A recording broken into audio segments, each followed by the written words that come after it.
Fala, Blaugranas! Mais uma noite mágica de Liga dos Campeões para o Barcelona nessa temporada.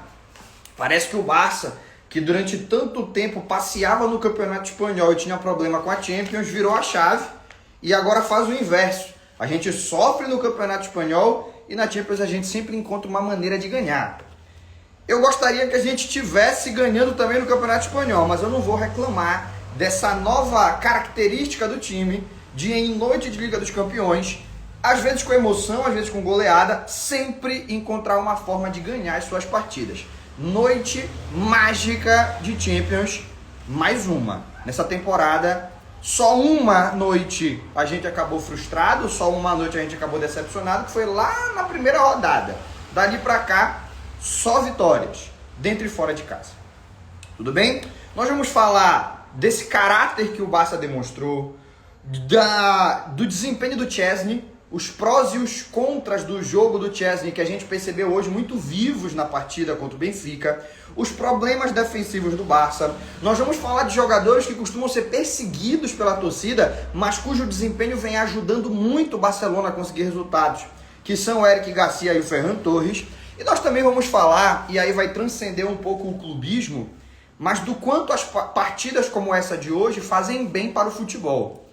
Partidas de trocação franca, em que ambas as equipes procuram a vitória desde o primeiro minuto, em que ambas as equipes estão focadas em fazer gol e não só preocupadas em não tomar, em que ambas as equipes querem dar um espetáculo, porque espetáculo não é só no circo não, a gente pode assistir espetáculo, a gente pode assistir coisa boa no campo de futebol. E quando os dois times vêm com essa proposta, quem ganha é o futebol. A gente vai falar sobre isso também. E depois no final, como você já está acostumado, a gente vai para as perguntas e respostas da nossa interação que você manda na caixinha. Tá bom? Mas vamos começar falando sobre o caráter desse Barça. Certo? A partida de hoje é uma partida em que o torcedor já tinha desistido. Eu duvido que você vai me dizer que você não teve um momento da partida em que você sentiu que não dava mais. Mas nem jogadores, nem comissão técnica compraram essa ideia, foram até o último minuto buscando a virada e conseguiram. Quando até eu, que sou extremamente otimista, também já tinha desistido. Na live que a gente faz, exclusiva para os nossos assinantes durante a partida, a gente fica comentando e torcendo juntos. Quando o De Jong faz aquela falta no que parecia ser o último lance da partida, eu falo para a audiência, tá 4-4, eu falo, galera, agora esquece virada. Agora é tirar essa bola de cabeça de dentro da área, eles vão botar todos os zagueiros para tentar um último lance desesperado, a gente se livra dessa bola, tira essa bola de qualquer jeito e 4-4 é goleada. Pela maneira que o jogo se desenvolveu e pela tabela na Liga dos Campeões, que um empate contra o Benfica hoje deixaria o Barcelona precisando só de uma vitória contra a Atalanta para confirmar o segundo lugar. Primeiro não tem como, o Liverpool não vai deixar ninguém chegar lá, mas o segundo lugar a gente estaria muito perto, mesmo que tivesse empatado. Então eu estava satisfeito com o resultado. Aí vem o Barcelona do Hansi Flick e mostra que eles não estão satisfeitos com o empate. Eles querem vitória, não importa o que aconteça até o último lance. É um lance que é um pouco trapalhões, né? Parece um pouco os Três Patetas no começo, mas o Fermin consegue tirar a bola do jeito que dá. Você tem uma briga de cabeça, aí me foge quem foi que brigou de cabeça pela segunda bola, não me recordo se foi o De Jong, acredito que tenha sido, e ela sobra no pé de quem sabe, de quem conhece. Ferran Torres. Domina e dá a chicotada pro Rafinha buscar a virada de 5-4, uma virada heróica. E aí eu tenho que falar, o Barça hoje mostrou personalidade de time campeão. Por buscar a vitória até o último minuto e principalmente por conseguir essa vitória no último minuto. A defesa do Barça não foi uma defesa de time campeão. A defesa do Barça é uma defesa tenebrosa. A gente vai falar sobre isso posteriormente aqui na live. A gente vai falar sobre os erros defensivos do Barcelona. Mas dentro do que a gente está falando agora, do caráter que a equipe demonstrou, um 5-4 não deixa ninguém feliz com a quantidade de gol que nós tomamos. Mas mostra que esse time que durante muito tempo sofria em Champions para mostrar um nível mínimo de futebol, nessa temporada dá um jeito de ganhar. Se for noite de Champions, nessa temporada, o Barcelona dá um jeito de ganhar. Nem sempre joga bem, mas sempre dá um jeito de ganhar. E era algo que a gente sempre pediu dessa equipe. Nessa temporada mesmo, no Campeonato Espanhol, ou o Barcelona faz um jogo perfeito ou não ganha. Na Champions, mesmo nos jogos em que o Barça vai mal, dá um jeito de ganhar. Isso é caráter de uma equipe que tem totais condições de ser campeã, de uma equipe que mostra características de time campeão. Beleza? Isso tinha que ser falado, né? A gente vai falar dos erros defensivos posteriormente, mas não custa primeiro a gente mostrar o quanto superar os erros defensivos para sair vitorioso na partida é algo positivo e é algo que tem que também ser comentado, né? Falando nesses erros defensivos, vamos dar uma individualizada aqui na conversa. Vamos falar um pouco do nosso goleiro polonês, o fumante Szczęsny. O Szczęsny, pessoal, ele tem seus prós e seus contras, como qualquer goleiro, como qualquer jogador. Ele tem uma característica aonde ele vai te ajudar muito em determinadas situações e em outras ele vai acabar te prejudicando. Todos os jogadores da história do futebol foram assim, certo? Qual é a característica do Szczęsny? O Szczęsny é um goleiro que passou a carreira inteira sem nunca precisar trabalhar com os pés. Ele não tem velocidade, ele não tem nem o costume de patrulhar a entrada da área e limpar lançamentos às costas de uma defesa que joga adiantada. Ele não tem essa característica. Isso a gente já vem falando há muito tempo. Na dúvida, Szczęsny e Iñaki Peña, quem defende o Iñaki Peña defende por causa desse conceito, por conta dessa ideia de que o Peña é muito melhor do que o Szczęsny fazendo esse trabalho de cobertura da linha defensiva. Hoje a gente percebeu isso. Ele sai atabalhoado, ele já vinha saindo atabalhoado em várias partidas, só que nunca tinha havido consequências. Até ele ser expulso naquele lance do Mbappé, que aí já não é nem sair do gol para cortar um lançamento, é sair do gol para tentar desarmar o atacante, enfim. Deu errado do mesmo jeito. E hoje ele dá no meio do Baldé num lance que estava controlado. O Baldé estava com a bola dominada. O Szczęsny dá no meio dele e dá um gol de presente pro Benfica. Esse gol poderia ter nos custado caro. E por que não custou caro? Porque vem o lado positivo do Szczęsny enquanto goleiro. Ele é o goleiro que faz defesas difíceis quando todo mundo acha que o gol já está sacramentado. Quando o Di Maria recebe o lançamento, corre para dentro da área com liberdade, ajeita a bola para a perna esquerda, que é a sua melhor perna. Quando o Di Maria corre com a bola dominada, sem ninguém à sua frente, entra na área, ajeita para a perna esquerda, só tem o Szczęsny para nos salvar, 90% das vezes, e contra 90% dos goleiros, vai ser gol. É um bom finalizador sozinho, podendo usar a perna boa. O Szczęsny tem a característica de salvar lances do tipo, ele foi lá e nos salvou. Então, ele vai nos entregar muito mais defesas difíceis que o Peña, ao mesmo tempo que ele vai nos entregar muito mais dificuldade de trabalhar com os pés e de fazer a cobertura da linha alta defensiva. Cabe ao Hansi Flick definir o que ele prefere para cada uma das partidas. Dizem que na Champions vai ser o Szczęsny, no Campeonato Espanhol vai ser o Peña. Ninguém confirmou isso, nem o próprio Hansi Flick. Vamos ver ao longo das próximas rodadas se é assim que vai acontecer ou se a gente vai acabar tendo uma disputa que gera uma alternância. Quem tiver melhor naquele momento joga, ou quem sabe até algo que é muito incomum. Dependendo do que o jogo esteja pedindo, o Hansi Flick escolhe um goleiro diferente para atuar. Beleza? Dito isso, a gente tem que falar dos problemas defensivos, que hoje foi um jogo muito emocionante. Hoje foi um jogo muito emocionante, eu gritei pra caramba, nós já falamos sobre isso, mas a gente não pode ignorar que o Barcelona tem problemas defensivos, eles têm que ser comentados, e eu tenho certeza que o Hansi Flick vai fazer de tudo para solucioná-los, certo? Hoje, você teve muitas falhas individuais. Hoje não dá nem pra gente culpar o sistema de jogo como um todo. O problema do Barcelona foram falhas individuais. Todo mundo entregou um gol na defesa, né? A gente teve o Baldé num dia muito ruim, o Araújo fazendo gol contra, o Koundé tendo dificuldade para proteger as próprias costas, o Chesney cometendo equívocos infantis na saída do gol. O Cubarsí foi quem se salvou um pouco mais, mas tampouco foi uma defesa, mas também o Cubarsí foi quem se salvou um pouco mais, mas também não foi uma grande partida, uma partida na nota 6. E nós conseguimos compensar essas falhas defensivas fazendo 5 gols do outro lado. E é isso que está nos custando muito caro no Campeonato Espanhol. Porque hoje nós enfrentamos uma equipe, que é o Benfica, que está acostumada a jogar para frente. E que mesmo quando tenta se adaptar e jogar na retranca, não consegue. Os jogadores não estão treinados e nem têm a característica para isso. Eles jogam o Campeonato Português sempre tentando amassar o adversário. Na hora de botar uma linha de 5 lá atrás, ao contrário do Getafe, eles não fazem a menor ideia de como segurar o resultado. E aí vira uma trocação franca, onde o Barcelona conseguiu 5 gols. Equipes que saibam fazer essa defesa, essa linha baixa, essa trancar o cadeado, estacionar o ônibus, equipes que consigam isso, não teriam perdido uma vantagem de 3-1 que nós demos de presente. Isso tem que ser falado. Tudo bem? O Flick sabe disso. Ele vai tentar resolver, mas só pra gente não ignorar o fato de que nós tomamos 4 gols, comemoramos a vitória no começo da live, mas aqui nesse ponto, nesse meio da live, a gente tem que falar um pouquinho também das falhas cometidas. Beleza?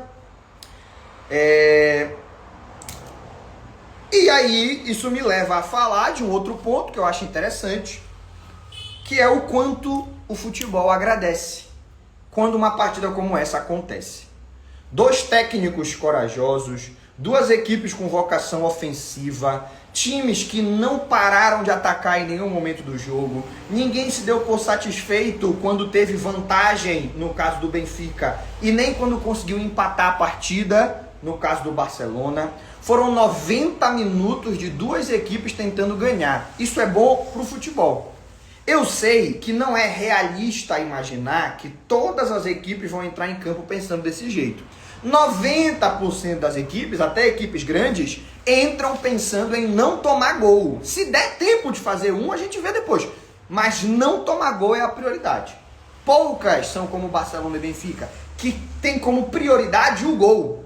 Ah, mas eu tô correndo o risco de tomar. Não tem problema, eu vou lá e faço 3. É raro, é arriscado. Às vezes nem a própria torcida quer que se jogue desse jeito. Mas o que ninguém pode negar é que o futebol é muito mais bonito assim. Com 2 equipes tentando vencer. Com 2 equipes tentando fazer gol. Com 2 equipes propondo o jogo. Esse foi um dos jogos mais bacanas de assistir que eu vi em muito tempo. E não é só porque o Barcelona ganhou, não. Se eu fosse um torcedor neutro, eu não torcia para nenhum time. Eu quero ver um grande jogo de futebol. Eu podia ter assistido esse jogo de hoje, entre Barcelona e Benfica. Beleza? Isso faz bem pro futebol. Espetáculo não é só no circo. Dá para assistir espetáculo no campo de futebol, nos estádios europeus. Beleza? E para encerrar essa nossa fase inicial da live, em que eu comento pontos que eu escolhi, a gente tem que ter menos antipatia com Eric Garcia e Ferran Torres. Eu sei que Eric Garcia, Ferran Torres e Iñaki Peña ficaram marcados por atuações individuais tenebrosas nos piores momentos do Barcelona nessas últimas temporadas, mas nessa temporada eles estão sendo extremamente úteis. O Eric de volante, de zagueiro e de lateral. O Ferran entrando no segundo tempo das partidas e sempre aprontando alguma coisa. Ou ele faz gol, ou ele dá assistência, ou ele deixa o companheiro na cara do gol e o companheiro perde. Como aconteceu com o Lewandowski contra o Atlético de Madrid e o Koundé, se não me engano, contra o Leganés. Que ele passa de calcanhar, que o Ferran Torres dá a deixada, o Koundé chega batendo e bate para fora. O Iñaki Peña vem tendo atuações bastante consistentes. A dúvida aí em relação ao Chesney é uma dúvida justa, mas a gente não pode também menosprezar o nosso goleiro. Beleza? Mas acima de tudo isso, na partida de hoje, o gol do empate do Eric Garcia e a assistência para a vitória, uma assistência excepcional do Ferran Torres, um passe que foi com a força necessária para o Rafinha poder correr atrás da bola, mas não forte demais a ponto do goleiro poder sair ou do Rafinha ter que recuperar essa bola na linha de fundo, forte o suficiente para o Rafinha poder usar a velocidade para pegar a bola o mais perto possível do gol, mas não forte demais, senão o goleiro pode tirar, ela pode sair pela linha de fundo, enfim. Passe excepcional, parou no ponto que tinha que parar para o Barcelona ganhar essa partida, tá bom? Então, durante muito tempo, e eu fiz parte disso, tá? Se você pegar vídeos antigos meus, eu critico o Ferran, eu questiono se ainda vale a pena dar oportunidade para ele, eu não tenho medo, não me escondo quando eu erro, não. Errei. O Ferran nas últimas partidas vem demonstrando que vale sim a pena dar oportunidade para ele. Não como titular, mas como um cara que entra no segundo tempo para contribuir, porque ele sempre contribui. Beleza? Nessa temporada, ele sempre contribui. Tem gente aqui nos comentários falando que ele deu sorte, que ele chutou a bola e deu sorte. Não. Porque se ele vai chutar a bola, ele chuta para lateral. Ele não chutou a bola, ele domina, olha e dá o lançamento. É o que eu tô falando. A torcida tem que ter menos antipatia e menosprezo pelos jogadores do Barcelona. É evidente que ele deu o passe, que ele fez o lançamento, que ele não chutou a bola para cima aleatoriamente. Beleza? Então, vamos menosprezar menos os nossos jogadores, mesmo que eles tenham um passado recente de baixo nível. Vamos olhar para o nível que eles estão demonstrando agora. E ultimamente, tanto o Eric Garcia quanto o Ferran Torres vêm sendo jogadores úteis. Não os melhores do time, os melhores do mundo, não, mas úteis. E é só o que a gente pode esperar de um reserva. Que ele entre no segundo tempo e te ajude a ganhar a partida. Tu não pode esperar que ele vá decidir o campeonato semana após semana fazendo o gol da vitória. O que eles estão entregando é tudo que a gente pode exigir de um reserva. Então, que eles fiquem ali, que eles não sejam negociados nesse mês de janeiro, porque tem ofertas para os dois, porque eu acredito que até o final dessa temporada eles já nos ajudaram hoje e eles vão ajudar bastante. Beleza? Já falei de tudo que eu queria, agora eu vou abrir espaço para as perguntas de vocês. Tenho certeza que tem bastante pergunta aqui para a gente falar nessa nossa live.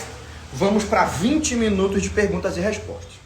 O que eu gostaria, no entanto? Para quem não sabe, nós temos aqui na nossa página um conteúdo premium. Você paga um valor mensal e tem acesso a muito conteúdo exclusivo. A gente chama de Clube do Blaugrana. O que o Clube do Blaugrana tem de conteúdo exclusivo? Tem sorteio de camisa, essas camisas bem aqui, por exemplo. Você pode ser sorteado e levar uma dessa. Todo mês tem sorteio de camisa. Sorteio de viagem. A gente vai sortear uma pessoa para ir até Barcelona e junto comigo assistir um jogo do Barça. A gente tem live toda terça e sexta de perguntas e respostas. Aqui eu não consigo responder todo mundo porque tem limite de tempo para live. Mas lá na live exclusiva de perguntas e respostas, ela só acaba quando todo mundo é respondido. E claro, live durante o jogo. Durante o jogo do Barça tem live exclusiva para assinantes. E a gente torce e comenta juntos. É muito mais divertido. Você ficar aí na sua casa assistindo o jogo sozinho, não tem que conversar, é um saco. É bacana quando tu tem alguém para interagir, torcer junto contigo, xingar junto contigo, torcer junto contigo. Isso a gente faz. Eu abro a live durante a partida, eu comento taticamente o jogo e nós ficamos lá no chat, juntos, torcendo para tudo que acontece dentro da partida. Então, se você quiser ter acesso a todo esse conteúdo exclusivo, live de perguntas e respostas, sorteio de camisa, sorteio de viagem, grupo de WhatsApp para ficar batendo papo com torcedores do Barça do mundo inteiro e live durante o jogo para comentar e torcer junto comigo, é só você mandar uma mensagem. Manda um direct para mim. Quero assinar. Eu vou saber que você quer ser assinante do Clube Blaugrana, te mando o link, tu faz a assinatura. Quero assinar. É só mandar no meu direct. Você vai pagar R$10 por mês. Não é por dia, não é por live, não é por conteúdo. É por mês. E vai ter acesso a todo esse conteúdo exclusivo. Basicamente, todo dia tem alguma coisa.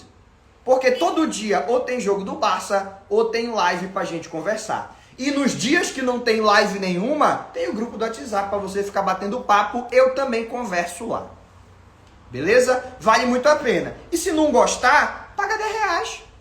Fica um mês, não gostei. No mês seguinte é só não renovar. Beleza? Quer ser assinante? Ah, eu quero assinar, como é que faz? Fácil.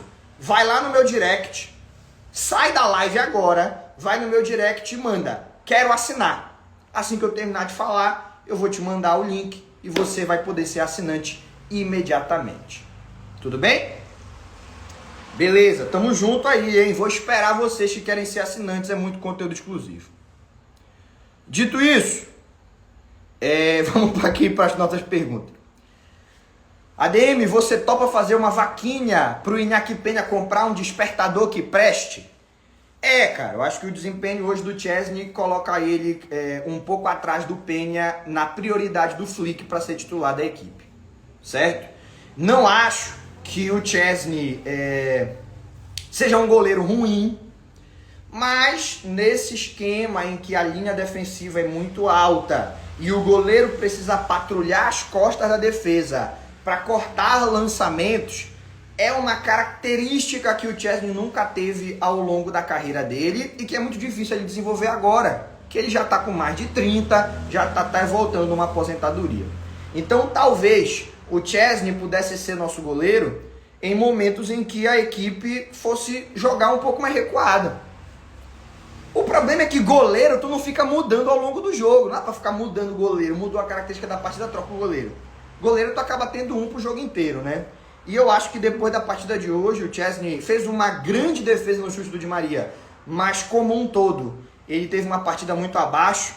Eu acredito que o Peña vai ganhar mais oportunidades, né? O Peña vem sendo bastante consistente, não é um dos melhores goleiros do mundo, mas também não vem sendo a razão das nossas derrotas. Quem sabe o Flick presenteia essa consistência em troca, em prol, em detrimento do brilhantismo do Szczesny, que faz defesas excepcionais, mas tem uma dificuldade muito grande para sair do gol e cortar o lançamento. Beleza? Próxima pergunta. O Barcelona vai contratar o Rashford? Cara, eu tenho visto muitas reportagens, muitos posts, o boato é muito forte. Mas eu, pessoalmente, ainda não vi absolutamente nada de concreto. É só aquele papo do Barcelona estuda, cogita, o salário assusta. Cara, isso daí não é notícia. Isso daí é o que você escreve quando não tem notícia. Então ainda não tem nada de concreto. Ah, o Deco se encontrou com a gente do Szczesny para discutir. Não tem nada disso. Certo? Então eu vou te responder da maneira mais sincera que eu posso. Eu não sei se o Barcelona vai contratar o Rashford, mas eu acho que não, porque eu acredito que se isso fosse para acontecer, a essa altura a gente teria algo mais concreto. Nunca descarte os últimos 3 dias da janela seriam utilizados para movimentações que durante os outros 30 ninguém fez. Nunca descarte isso. Mas hoje não tem nada de concreto entre Barcelona e Marcus Rashford, só o que tem são boatos.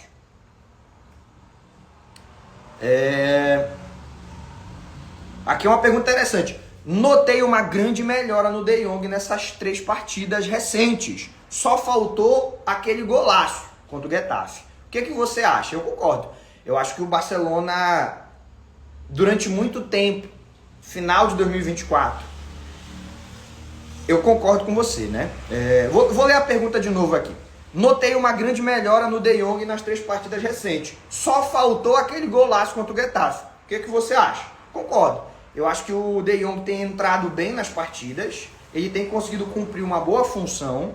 Contra o Getafe, eu reclamei quando ele entrou, porque eu achei que era uma medida que o time não precisava de mexidas mais à frente e não no meio de campo, mas no final das contas funcionou muito bem, o time melhorou bastante quando ele entrou, e ele ajudou muito o time a criar, e até aquela tentativa de chute, que merecia ter entrado, foi um chute muito bem colocado. Então, tem jogado muito bem.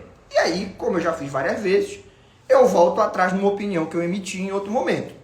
Houve uma época em que eu disse que eu gostaria que o Flick parasse de tentar recuperar o De Jong e começasse a focar só em vencer as partidas. Porque o De Jong vinha entrando, o Barcelona estava ganhando, colocavam o De Jong talvez para ganhar ritmo e o time tomava um empate. Ou sofria o gol da derrota. Isso aconteceu várias vezes, nessa sequência terrível do time no Campeonato Espanhol. mas volto atrás, né? E estarei sempre aqui para dizer que errei, e o que eu mais quero é que quando eu critique um jogador, ele calhe a minha boca, porque significa que o Barcelona está vencendo partidas. E o De Jong calou a minha boca. De Jong calou a minha boca, e eu agora acredito que tem discussão, tem briga entre ele e o Casador. Algo que 3 meses atrás ninguém achava que teria. Beleza? E aí um detalhe interessante que mandam para mim aqui no chat, é verdade. Até quando o De Jong errou hoje, que ele fez uma falta tola num lance que ele tinha oportunidade de desarmar, acabou dando o carrinho errado, se embolou com o cara e foi falta, acabou que deu certo pra gente. Porque foi dessa falta que nós conseguimos um contra-ataque para fazer o gol. Quem sabe se ele desarma certinho, toma aquela bola, a gente não tinha conseguido 5-4, o jogo acabava 4-4 mesmo. Como ele fez a falta, a gente teve mais uma oportunidade e a gente buscou aí o 5-4. Já falamos do De Jong. Deixa eu ver aqui. Abre o OnlyFans do Barção. Para quem não sabe, a gente tem conteúdo premium aqui, já falei sobre ele anteriormente. Quem quiser ser assinante do nosso conteúdo premium, é só mandar para mim no direct, quero assinar, que você recebe o link. OnlyFans não vai dar, que eu sou casado. Tá bom?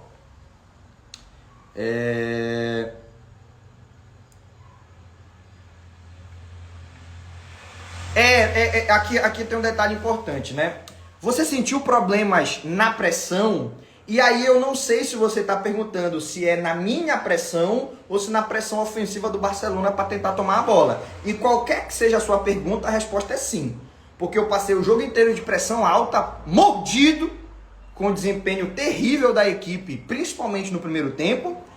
E o time, um dos motivos pelo qual me estressei tanto, estava tendo muita dificuldade para pressionar o Benfica. Estava virando um jogo de trocação. Ao invés de recuperar a bola no campo de ataque, que é uma característica do jogo do Barça e que faz o Barcelona dominar os adversários, essa bola estava sendo recuperada quando o Benfica chutava ou quando tentava um cruzamento. A gente não estava recuperando a bola no campo de ataque, sempre muito perto do nosso gol. Isso é uma pergunta importante porque muitas vezes a equipe toma gols e a gente fala, olha aí, tem que trocar o zagueiro, tem que trocar o goleiro, o lateral. Mas às vezes é a pressão no meio de campo que não está funcionando e a defesa está o tempo todo correndo para trás, está estourando nos defensores. Hoje não foi o caso, tá? Pelo menos nos gols sofridos, foram falhas grotescas da defesa, todos os 4 gols. Os 4 gols que o Barcelona tomou foram falhas grotescas, a maioria delas individuais mesmo, um jogador falha e acaba com o time inteiro, dos nossos defensores. Mas em outras partidas nós tomamos gols em que a torcida assinalou os defensores, maldito Koundé, maldito Baldé, maldito Iñaki Peña, e na verdade o erro tinha sido cometido na pressão no meio de campo. Então isso é uma pergunta muito importante e a minha resposta para ti é positiva. Beleza? Falhou muito a pressão do Barcelona hoje, e quando isso acontece a gente sofre muitos gols, porque a essência do Barça é pressionar, não deixar o adversário respirar e tá o tempo todo recuperando a bola. Se a gente não pressiona, o adversário respira, a gente não recupera a bola, se desgasta correndo atrás e tomou um monte de gol nas fuças. Hoje tomamos 4. Mas como o nosso ataque está endiabrado, fizemos 5, saímos com os 3 pontos. Vamos para mais uma pergunta aqui. O que você achou da exibição do Pedri? Eu acho que já é costume, né? O Pedri vem sendo o jogador mais consistente do Barcelona na temporada. Lewandowski oscila, Lamine Yamal oscila, o Rafinha oscila.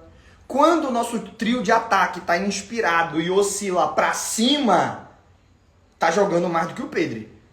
Mas quando oscila para baixo, enterra a equipe, né?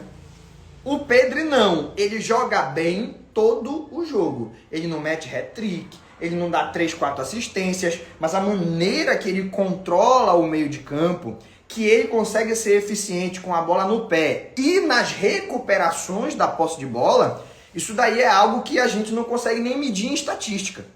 Tem estatística para medir isso, mas a importância disso não tem estatística que meça. O Pedri é o coração do Barcelona atual. E aí a gente vem para uma comparação que sempre vira meme, mas que eu não tenho medo de fazer.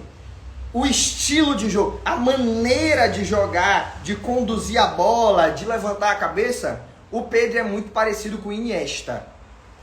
Todo mundo já percebeu isso. Todo mundo fala isso.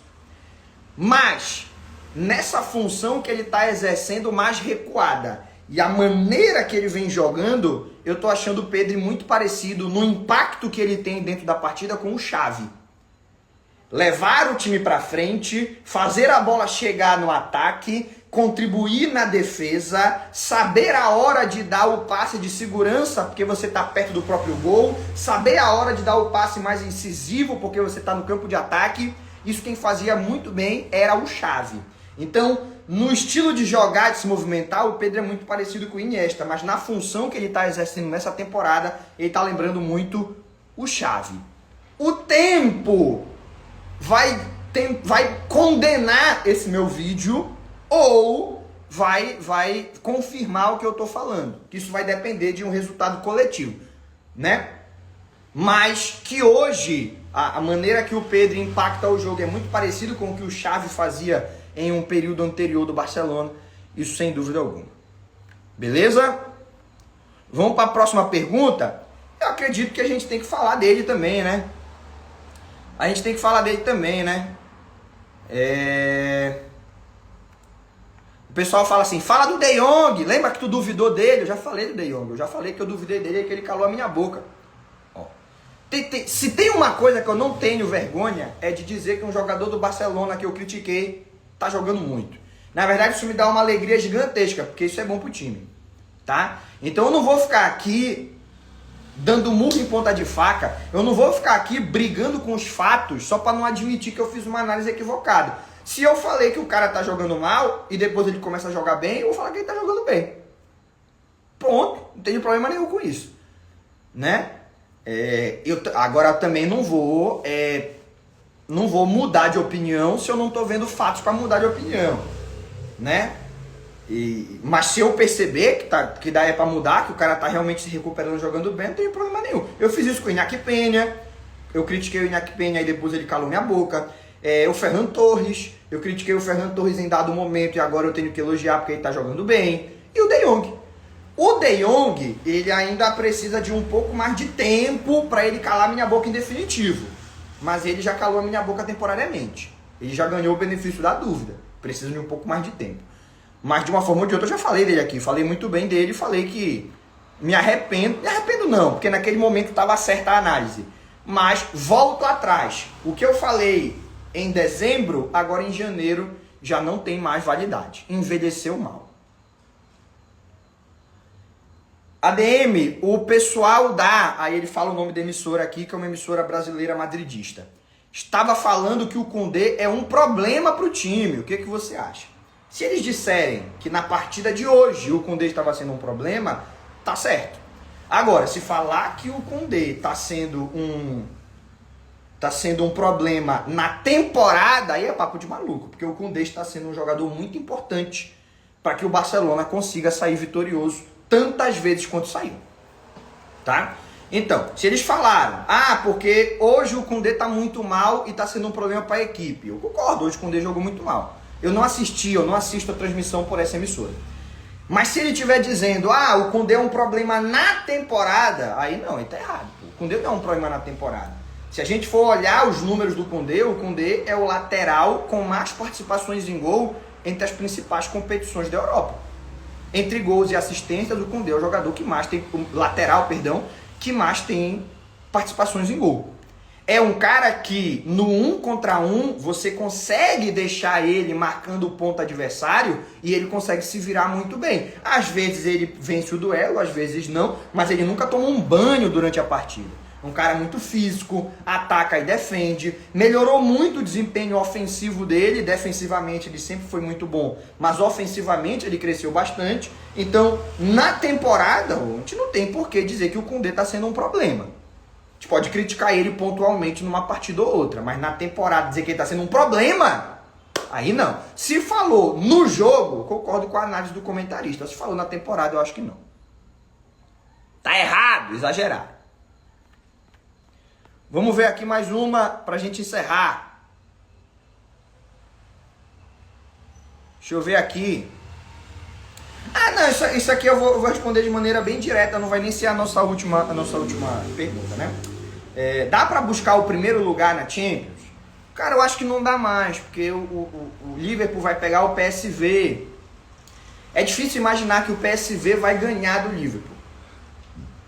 Não é impossível, mas se eu fosse apostar, eu não apostaria nisso. No entanto, com isso falado, sempre é importante a gente lembrar que primeiro ou segundo lugar, emocionalmente é diferente, mas no quesito regulamento é a mesma coisa.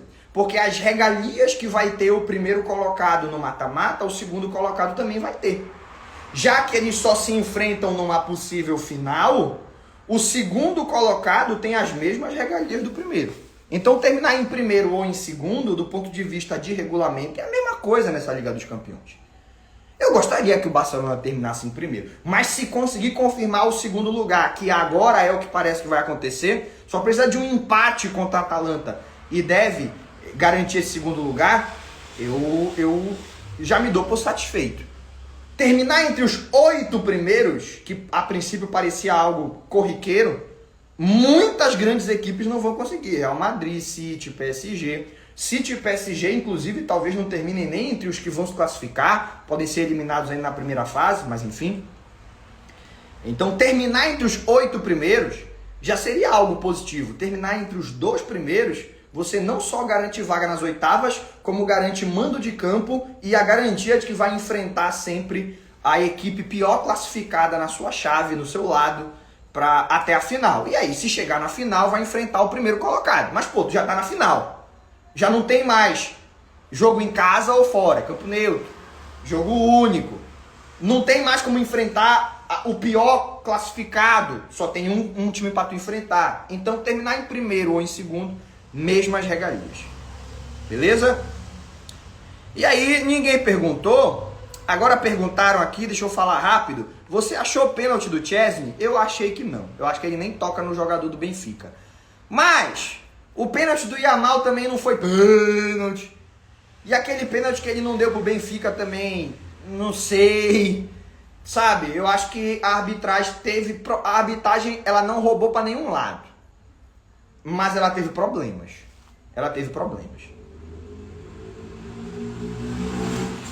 E aqui para encerrar, o que você acha do Rafinha na partida de hoje? Na partida de hoje e na temporada como um todo, o Rafinha tem que ser definido de uma maneira só: decisivo. Rafinha está sendo decisivo. Além de jogar muito, com gols, com assistências, com chances criadas, o Rafinha também está sendo decisivo nos momentos que o time precisa. Ele faz o gol da vitória, ele dá a assistência da vitória, ele puxa o contra-ataque da vitória. O Rafinha está sendo muito importante, né? Muita gente coloca na briga pela bola de ouro, se a temporada acabasse agora, o Salah e o Rafinha. Isso daqui vai depender de títulos coletivos, né? Mas, se a gente for analisar apenas o desempenho individual, entre Salah e Rafinha, eu acho que o que o Salah está oferecendo para o Liverpool ofensivamente é um pouco mais do que o Rafinha oferece para o Barcelona. Um pouco. Mas o que o Rafinha oferece nas outras facetas do jogo, defendendo, liderando, por exemplo, roubando bola, o que o Rafinha oferece nas outras facetas do jogo é muito mais do que o Salah oferece para o Liverpool. Por isso eu acho que o Rafinha hoje, para mim, seria o melhor jogador da temporada até aqui. O Salah em segundo lugar. Minha maneira de desempatá-los, porque ambos estão sendo extremamente importantes para suas equipes. Beleza? Pessoal, a gente fez uma live muito bacana hoje, né? Bastante gente participou, fiquei muito feliz. Conseguimos comentar tudo que eu gostaria. Fico muito feliz com a participação de vocês. Hoje a gente bateu mais de 300 pessoas simultâneas. O nosso recorde é mais de 400, então a gente não bateu o recorde, mas a gente conseguiu aí uma participação bem acima da média. Fico feliz que vocês, nessa minha volta, não tenham me abandonado, continuem acompanhando o meu conteúdo e vamos ver o que o Barcelona faz no domingo. O Barcelona joga domingo contra o Valência. O Barcelona tem totais condições de vencer o Valência dentro de casa e se recuperar dentro de um campeonato espanhol que vem se apresentando complicado. Que domingo a gente ganhe do Valência e inicie uma sequência de vitórias que nos recoloque na briga pelo título. Porque o campeonato ainda não está acabado, não. O campeonato não acaba em janeiro. Só se fosse 15 pontos de diferença. Não é, são 7. 7 pontos com 18 rodadas para se disputar, dá para tirar. Agora, o Barcelona tem que ganhar os seus jogos. Eu acredito que tanto o Real Madrid quanto o Atlético de Madrid vão dar ao Barcelona a oportunidade de se recuperar nesse campeonato, porque nenhum dos dois times está sendo muito consistente. Cabe ao Barça também parar de patinar, porque consistência também não está sendo um mérito que a gente apresente. Ganhe partidas consecutivas, tire essa distância e embole a briga pelo título. Beleza? Eu ainda acredito no Campeonato Espanhol. Tudo bem? Por hoje a gente encerra. Para quem tá me pedindo para salvar a live, ela vai ficar salva e vai ser postada no YouTube. A gente tem um canal no YouTube. Se você for no meu perfil, você pode clicar no link que te leva para o canal do YouTube. Você se inscreve no canal e lá eu sempre posto essas lives. Eu salvo e posto as lives pós-jogo lá no canal no YouTube. Beleza? Por hoje a gente encerra. Para quem quiser ter mais conteúdo exclusivo, é só mandar no meu direct. Quero assinar. Você vai poder assinar o Clube do Blaugrana. E para quem quiser assistir essa live na íntegra, porque chegou atrasado, vá lá no YouTube que já já ela vai estar por lá. Aquele abraço. Até domingo, quando o Barcelona joga contra o Valência. E tchau, tchau.